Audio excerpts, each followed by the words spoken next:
Fun fact before we start, the PPG used in the making of this video was the actual synth used for the twinkly arpeggiator line in Dead or Alive's You Spin Me Round. Fun fact.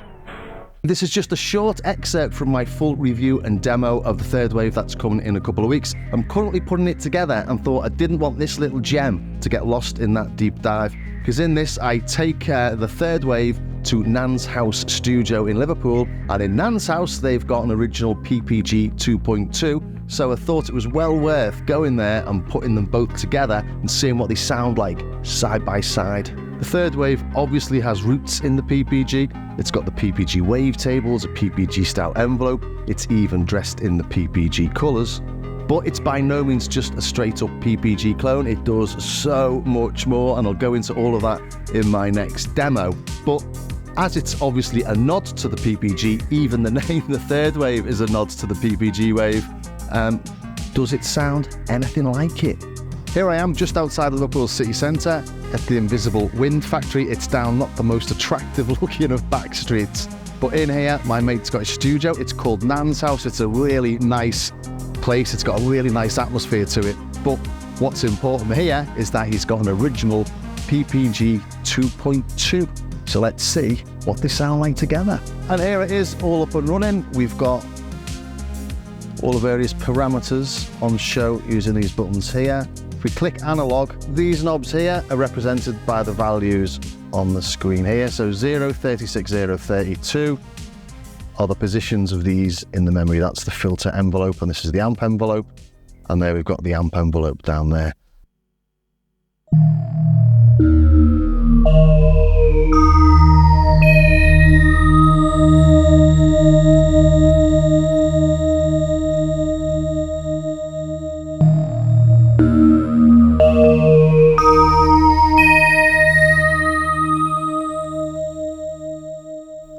So they're really super close. I think I'd have difficulty hearing one from the other or deciding which was the PPG and which was the third wave. It's quite complex to do this actually, because we go into the digital settings on the PPG. Look at these values here. We've got KF3 and KL4. KF is the keyboard to the filter value or the cutoff value. So at 3, the keyboard has no influence on the filter. And with the loudness at 4, the keyboard has no influence on the loudness. Why one's 3 and one's 4 is beyond me, but it does mean that you do have to check the manual to make sure you get everything spot on. So here, I've got no influence whatsoever. If we come down to the third wave, then you have to go into the modulation settings and change them accordingly. But what we've got here is things having no influence and working perfectly. So I'm reluctant to change those values really.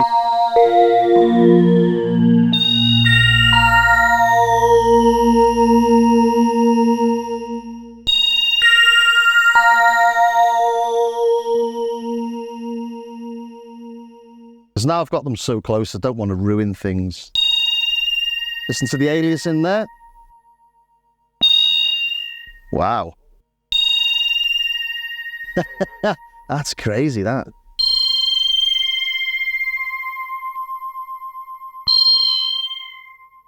Let's turn the release up a bit.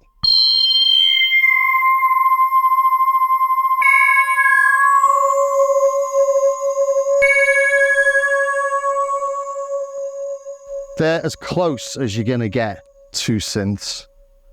What do you think? They are very close, aren't they? This is the voice of Barney, by the way. He's the expert. It's his PPG, and he's never played with a third wave before. He doesn't want to appear on camera, but your opinion? It sounds the same. Whether it has the quirkiness of the original hardware, we haven't figured out yet. But it sounds the same. There's like an upper and lower setting in each voice. There's like a hidden wavetable, in it, and that hidden wavetable on this, on the third wave, is number 30. Right. So we're on wavetable 24 with that patch on the PPG, and we're on wavetable 24 on the third wave, and that's called static organs or something.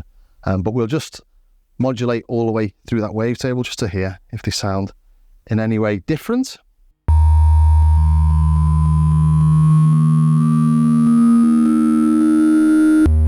And then when we get to the end, we get the square, the saw, and the sine.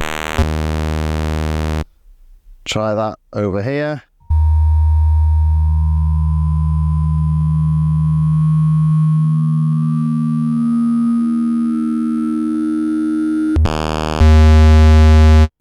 So they're pretty much identical. Tried a couple of the others and they're the same. If we go over to digital on this, I think that's where we are.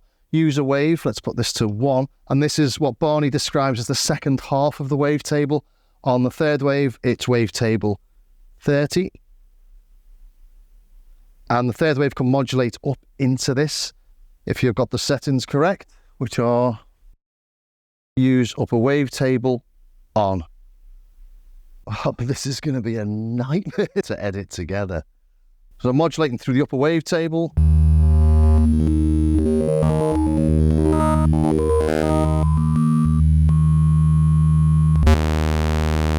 And then when we get to the end, we get the square, the saw, and the sine.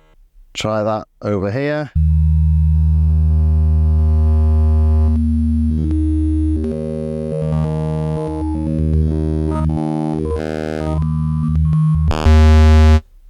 And again, just once more on this. So yeah, we've tried modulating through the wavetables on that initial tone, patch 31. We've tried listening to the wavetables individually. So I think it's, as far as a test of the PPG 2.2 versus the third wave, I think the third wave really gets it bang on, to be honest. Yeah, sounds the same. Maybe the user interface is a little bit different. User interface is definitely different. We've got things like envelope 3 on the PPG is just attack and decay, whereas you've got 4 full ADSRs on the third wave. And obviously you've got 3 oscillators on the third wave, whereas on the PPG you've got 2 oscillators. You've got group A and you've got group B, but you've got the main wave and the sub wave, and then you can split it. So you've got 4 notes, but they're each playing 2 voices, and that has 2 oscillators per voice, so that's 4. Yeah, so there's ways of doing that using multi-part as well. Obviously that's got 4 separate parts, but each of those parts can have 3 oscillators. Well, it's a more powerful PPG, isn't it? All in all then, after over 3 hours of putting them together and thorough testing, our take was that any sound you can make on the PPG, you can make on this. Barney's take was that it was identical or almost identical. The only thing we did think was possibly this had a little bit more bass on it, a little bit heavier on the low end, but that could have been his desk. We did, it's an old analog desk, and we did just roll off the EQ here and there. I mean, we're talking really minor subtle differences here. That's how much we were concentrating on it, but it's got the same aliasing, it's got the same imaging. The only real difference was the hardware, was the interface, and that's because this has got so much more to offer. You do have to think about how you set up a tone though, and the third wave manual has got loads of info on how to do that and convert that weird PPG mod matrix into something more understandable. But the third wave does have you covered.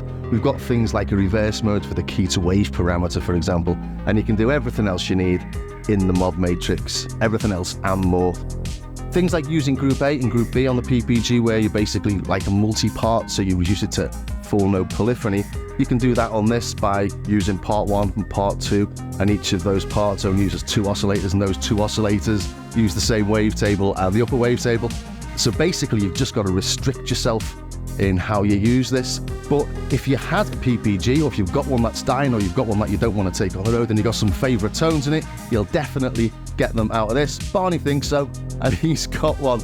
The only thing this doesn't do, actually, that Barney quite likes to do on his, is it's got this weird thing where each of the voices has an offset in semitones, so that if you repeatedly hit the same key, each voice can play a different note. So playing chords or melodies gives you some really weird and interesting results. Having said that though, after 3 hours, we still didn't get anything useful or musical out of that, because it is quite an experimental tool, and it sort of shows possibly that no one else uses it. Maybe Barney's the only person in the world, but just something I thought I'd mention, and he thought was quite interesting to show you as well.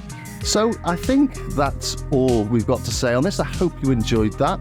We did have to leave the studio after 3 hours. We had to end our little PPG nerdathon because it does have to earn its living, so we couldn't spend any more time doing stuff. But yeah, I think we've covered it all, and I hope you enjoyed that. And if you did, please think about subscribing, ring the bell, join me over on Patreon. The channel's funded by YouTube adverts and my wonderful patrons. So if you head over to patreon.com/StarskyCar, there's patches, there's samples, there's tutorials, lots of stuff to download, all for the cost of a lukewarm, dodgy coffee per month. And also do take a look at my StarskyCar.com website. Again, there's patches, there's samples, there's stuff you can buy, and there's free stuff as well. But it's nice if people do purchase some of the bits, because it really does all help to support the channel. Well, thanks for staying to the very end. Do keep a lookout for my full review and demo of this, which should be coming in a couple of weeks. And I'll see you next time.